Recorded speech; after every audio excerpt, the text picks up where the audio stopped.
अति प्राचीन काल की बात है। भारतवर्ष में अश्वपति नामक राजा राज्य करते थे। उनकी इकलौती पुत्री थी जिसका नाम था सावित्री। जब वह विवाह के योग्य हुई तो राजा ने कहा, हे पुत्री, तुम अपना वर खुद चुन लो। आर्यावर्ती सभ्यता में कन्या को अपना वर चुनने का अधिकार था। आपने कई कथाओं में स्वयंवर के बारे में पहले से ही सुन रखा है। राजकुमारी सावित्री अपने मंत्री को लेकर राज्य के हर कोने में गई, लेकिन उनको कोई सुयोग्य वर नहीं मिला। एक दिन वो वर की तलाश में जा रही थी तो देखा कि एक सुंदर सुशील नौजवान वन में झोपड़ी में नेत्रहीन माता पिता की सेवा कर रहा है। सावित्री उस नौजवान के गुणों को देखकर प्रभावित हो गई और विवाह करने का निश्चय कर लिया। अपने राज ऋषि पिता के पास जाकर राजकुमारी सावित्री ने अपना निर्णय सुना दिया। पिता बहुत खुश हुए। उसी समय आकाश मार्ग से चलते हुए नारद जी भी वहां आ पहुंचे। उन्होंने कहा कि हे राजकुमारी, जिससे तुम विवाह करने का निश्चय किया है उसकी आयु मात्र 1 वर्ष ही शेष बची है। नारद मुनि की बात सुनकर राजा ने अपनी पुत्री को निर्णय बदलने का अनुरोध किया। राजकुमारी सावित्री ने कहा, आर्य पुत्रियां अपने जीवन काल में मात्र एक बार ही अपने वर का चयन करती हैं। मेरा निर्णय अडिग है। पुत्री के प्रेमवश एक पिता ने विवाह के लिए हाँ कर दी। वन में जो नौजवान लड़का मिला था उसका नाम था सत्यवान। जब सत्यवान छोटे थे, पड़ोसी राज्य ने उनके माता पिता के अंधेपन का फायदा उठाकर राज्य हड़प लिया था। इसलिए राजा रानी और उनके पुत्र सत्यवान वन में एक कुटिया बनाकर जीवन का निर्वाह कर रहे थे। सावित्री और सत्यवान का विवाह हुआ। राजा अश्वपति ने कहा, हे पुत्री, तुम सत्यवान और उनके माता पिता को साथ ले आकर राजमहल में ही रहो। पर सावित्री ने कहा, नहीं पिताजी, विवाह के उपरांत कन्या का घर ससुराल में होता है। मैं अपने पति सत्यवान के साथ वन में रहते हुए अपने सास ससुर की सेवा करूंगी। समय पंख लगाकर उड़ने लगा। 1 साल का समय बहुत जल्दी ही नजदीक आ गया। जिस दिन 1 साल पूरा होने वाला था उससे 3 दिन पहले से ही सावित्री ने उपवास रखना शुरू किया। 3 दिन बीत गए और अंतिम दिन आ गया। हर दिन की भांति सत्यवान लकड़ियां काटने कुटिया से निकले।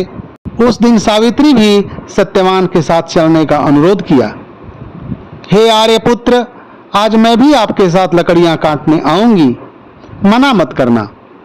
सावित्री की मधुर बातें सुनकर सत्यवान ने हाँ कर दी। लकड़ियां काटने सत्यवान एक पेड़ के ऊपर चढ़े। थोड़ी देर में ही उनको चक्कर आने लगे। वे पेड़ से उतरकर सावित्री की गोद में लेट गए। थोड़ी ही देर में यमराज वहां पहुंचे और कहा कि हे पुत्री, तुम्हारे पति का अंत समय आ गया है। मैं उसका प्राण लेने आया हूं। सावित्री ने प्रार्थना किया कि हे भगवान, आप पति के प्राण के साथ मेरा भी प्राण ले लें। यमराज ने कहा, यह प्रकृति के विधान के खिलाफ है, विरुद्ध है। तुम्हारा समय अभी नहीं आया है पुत्री। यमराज सत्यवान का प्राण लेकर चल दिए। पीछे पीछे सावित्री भी चलने लगी।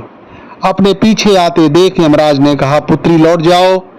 लेकिन सावित्री उनकी एक बात नहीं सुनी और चलती रही। यमराज ने कहा कि पुत्री, तुम 1 नहीं 3 वरदान मांग लो, लेकिन लौट जाओ। सावित्री ने कहा, हे भगवान, हे देवता, अगर आप मुझ पर प्रसन्न हैं तो 3 वरदान दीजिए। पहला वरदान, मेरे नेत्रहीन सास ससुर को दृष्टि प्रदान करें। यमराज ने कहा, तथास्तु। फिर यमराज ने कहा, दूसरा वरदान मांगो। सावित्री ने कहा, जिस पड़ोसी राजा ने मेरे सास ससुर का राज्य हड़प लिया है वे उसे वापस कर दे। यमराज ने कहा, तथास्तु। यमराज ने तीसरा वरदान मांगने को कहा। सावित्री ने कहा, हे भगवान, मुझे 100 पुत्रों की माता बनने का वरदान दीजिए। यमराज ने कहा, तथास्तु। इसके बाद यमराज सत्यवान का प्राण लेकर तेजी से आगे बढ़ने लगे, लेकिन सावित्री अभी भी पीछे पीछे ही आ रही थी। यमराज ने कहा, मैंने 3 वरदान देकर अपना वचन पूरा किया, अब वापस लौट जाओ। सावित्री ने कहा, आपने 100 पुत्रों की माता बनने का आशीर्वाद दिया, लेकिन बिना मेरे पति का यह कैसे संभव होगा। यमराज सावित्री के पतिव्रत धर्म से अत्यंत प्रसन्न हुए, सत्यवान का प्राण लौटा दिए। जब सावित्री लौटी तो सत्यवान ने आंखें खोली और कहा कि मुझे नींद लग गई थी।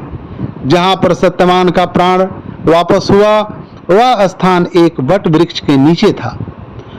तब से लेकर हजारों वर्षों तक आज तक सुहागिन महिलाएं अपने पतियों के दीर्घायु होने की कामना करती हैं और उस कामना की पूर्ति के लिए व्रत रखती हैं और वट वृक्ष की परिक्रमा कर कर सूत बांधती हैं।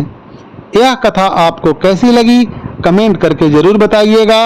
आपका दिन शुभ हो, आपकी रात शुभ हो, आपका हर पल शुभ हो। बहुत बहुत बहुत धन्यवाद।